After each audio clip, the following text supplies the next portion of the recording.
Hi, I'm Richard from Drive Green, and today we're going to be spending a little bit of time with the electric Fiat 500e. Originally I didn't have any intention of doing a review video on this car. I thought perhaps it might be a little bit niche and maybe not a particularly big seller. However, that all changed when one arrived on the forecourt and the immediate excitement I saw amongst the team, all of which who absolutely loved the car.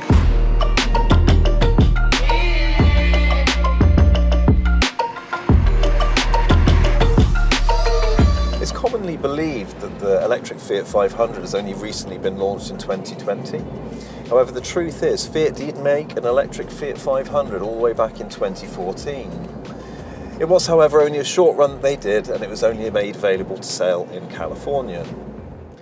I think it is indeed a perfect compact city car platform for an EV, and I'm really pleased that Fiat have taken their early experience in California and used this to produce this lovely electric car now that the EV market has finally evolved a bit more. Style and looks is what it's all about with the 500e. It's just such a pretty and stylised car. There is aesthetic attention to detail everywhere. It is simply a beautiful little thing. How it manages to look modern and yet so retro at the same time is just genius. In my mind, it is without doubt the prettiest little EV out there. It is style everywhere, looking good from every single angle, and every bit of it, from the lights to the door handles, have been designed by someone who really understands aesthetics. Personally, I think style is where the Fiat 500 wins over its other competitors. It's such a beautiful little thing, it's such an iconic design, and it shouldn't come as such a surprise because, of course, the Italians are very big on beauty, and this really is a beautiful little car. When you compare it to some of its obvious competitors, such as the Renault Zoe, the Volkswagen e-Up, and even the electric Mini, if you were to ask yourself which is the prettiest car, I'm pretty sure the Fiat 500 will be almost everyone's answer. Clearly, this is a small car. It's designed and sized to be perfect for darting around tiny packed continental streets, beeping its little horn. Some might argue this car isn't very practical because of its size. However, I would counter-argue that it's in fact super practical because of its size. That's if it's going to be used as a city car and you like your car easy to manoeuvre and easy to park. It does only have 4 seats, and to be honest, it's pretty tight on legroom in the rear unless you have a short-legged driver. It's even a bit of a squeeze in the front and definitely not a car for a tall person. We did in fact really struggle to get our big 6'3" sales advisor Ed into the car. It was a bit like trying to squeeze a sausage into a matchbox. The boot is also really tiny, but it is what it is. It's a compact city car.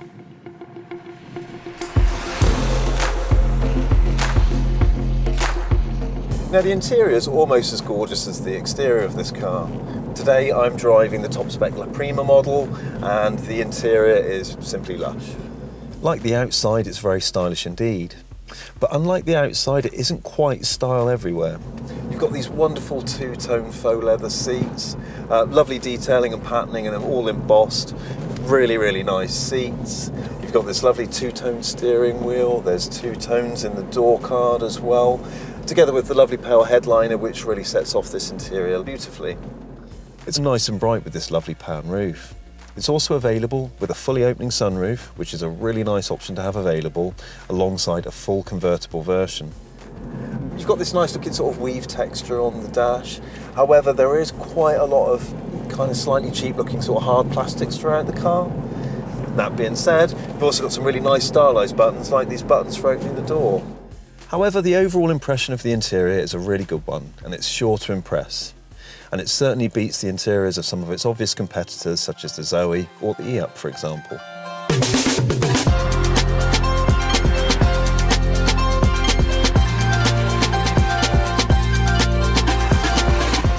The 500e is available in 4 different trim levels.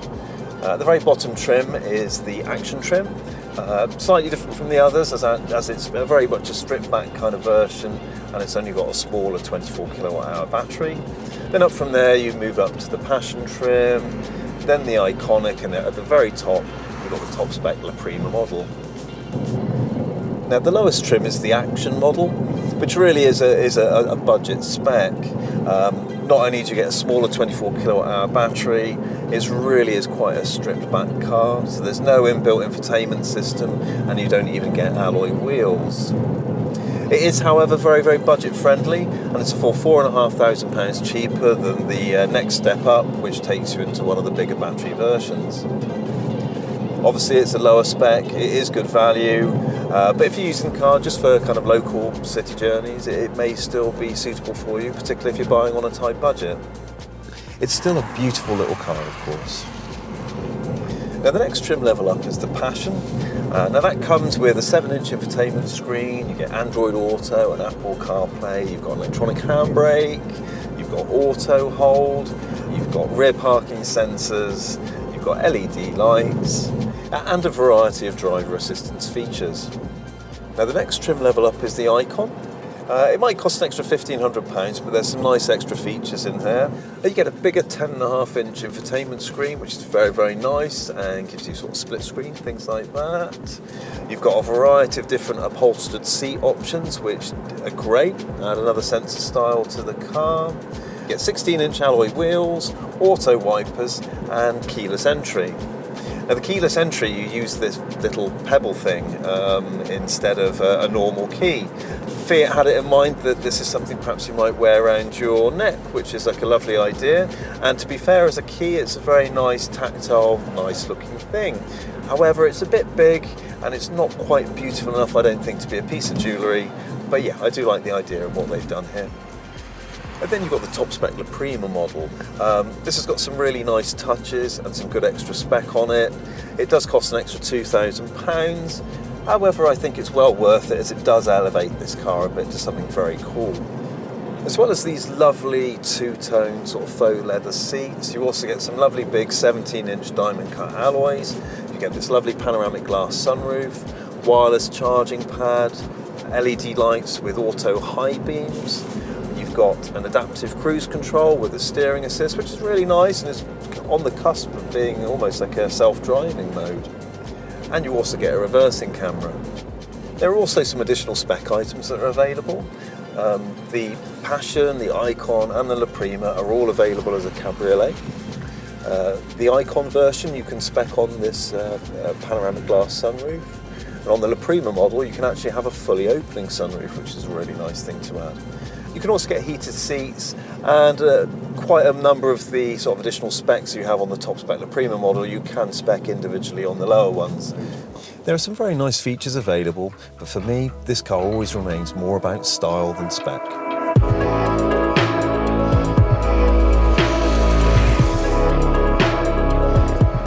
The car is available with a nice app, which is great and certainly what I'd expect from a nice modern EV. You can also get a Fiat RFID card which you can use to rapid charge this car. There are a number of different sort of public charging network chargers. I would, however, urge you not to rely on that solely, and I'd certainly try and watch our public charging guide and follow the advice within that as well for true stress-free public charging. Whilst the Fiat 500e is, I guess, predominantly intended to be a city car, its appeal goes beyond that, I think. And as a result, range and battery size remains important when judging it against its competitors. The very base spec Action model comes with a 24 kilowatt hour battery, and that's going to give you around about 80 to 90 miles worth of driving range, not really the 120 which Fiat sort of suggest.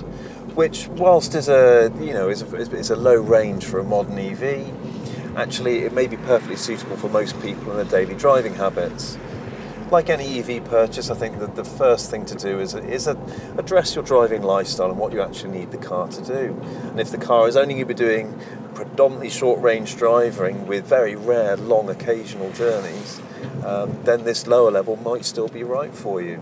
As well as the extra spec they carry, having a larger battery will reduce the number of charging cycles you do, which is a positive thing. Plus it also future-proofs the car for future owners who might actually want the car to have a bigger range than the lower 24 kilowatt model provides.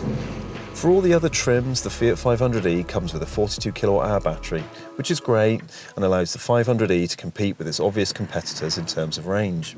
Now the 42 kilowatt hour battery is going to give you somewhere in the region of about 160 to 170 miles of driving range, I think.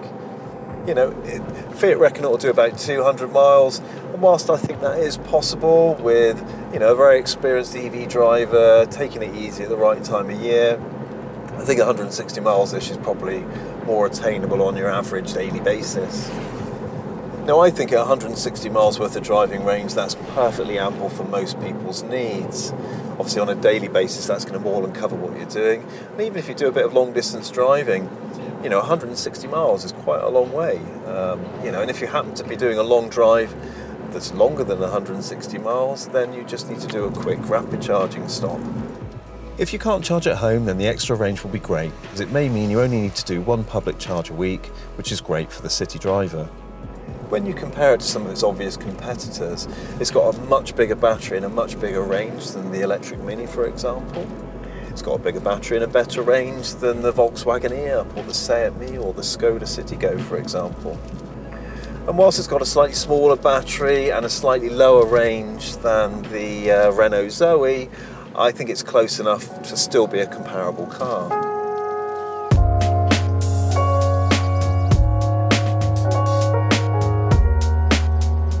Drive-wise, this is a really fun little car to drive. I've really enjoyed my time with it. It does 0 to 60 in 9 seconds, which puts it quicker than the e-up and the Renault Zoe, for example. But the fun is in the handling. You can really throw this little car about.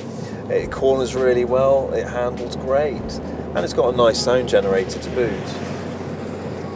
In terms of regen adjustability, there isn't a great deal, and rather than having paddles or obvious sort of regen changes, this car's got 3 different driving modes with a different regen status. The normal drive mode, the car will coast just like a normal car, so when you lift off the accelerator, there's no automatic regen braking there. It'll also crawl a bit like an automatic, so that might be the mode that you'll use when you're stuck in traffic or if you're driving on the motorway or a fast A road. Then you've got the range mode. Now the range mode is more like a bumper car mode, and this is where your one pedal driving lives. You push down on the throttle to go and you lift off to brake. And it's quite severe, and you do get to enjoy that one pedal driving, which I think is quintessential with the electric car. That would be the mode that I would have the car driving in most of the time. Then you've got what Fiat referred to as the Sherpa mode. In most cars you would call this the eco mode. It reduces the power of the motor and it puts a speed limiter on it, therefore extending your range.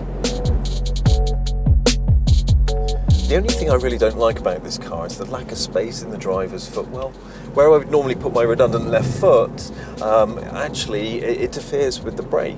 It sort of catches on my foot, which I think is a bit of a shame given this fact that this car has only been designed and is only going to be available as an EV. You'd think they would have made a little bit more space so you could rest your foot comfortably without it interfering with your braking when you're driving. This is a very fun little car to drive, and I would actually suggest it's probably more enjoyable than its obvious competitors, which are almost a little bit dull by comparison. This is a car full of personality, and not just in how it looks, but also in how it drives. When it comes to charging, it has a CCS rapid charge connection. With the CCS, it is capable of 85 kilowatts of charge, which is nice and quick, making it possible to fully charge the car almost in about half an hour of charging time at the right charging station. The Action model, with its smaller battery, however, can only accept a maximum of 50 kilowatts of charge. It makes it slower to charge, but it's still rapid chargeable. Whilst I try not to draw too many direct comparisons with other little electric cars, I think it's kind of important to understand where the Fiat 500 sits and where it's actually going to be quite a major player, to see where it sits price-wise. And when you look at the lower spec Action model with the smaller battery, that's a supremely good value car. More or less the only things available on the market that are cheaper than that are the smart cars. And as a result, I would argue that the Action Fiat 500 model is probably the best value buy at the bottom end of the market.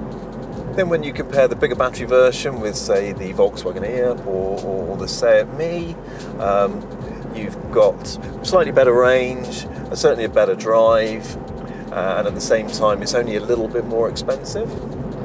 Then perhaps when you compare it against the electric Mini, the Fiat 500 is loads cheaper.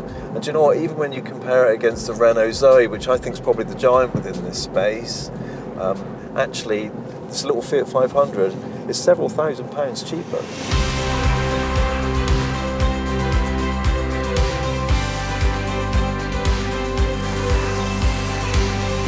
This is a really nice little electric car, and it's certainly able to compete against any of the other cars operating in this compact car space, in terms of price, in terms of range, in terms of spec, and even in terms of finish.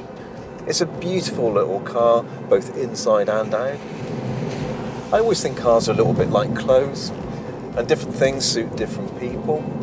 And I 100% think that the Fiat 500 is going to be the perfect EV for lots of people out there, purely based on its looks alone. This is a brilliant looking car, full of style, full of personality, and definitely a car to fall in love with. If you're looking for a super stylish, fun to drive, great value compact EV, then do you know what? I think the Fiat 500e could well be the right electric car for you. I hope this video has been useful in helping you find out a little bit more about the Fiat 500e. If you'd like to find out more, or if you'd like to arrange a test drive, please do get in touch. Please also be sure to subscribe to our channel so you can check out our other review videos, and hopefully we can help you find the right EV for you. Thank you very much for watching.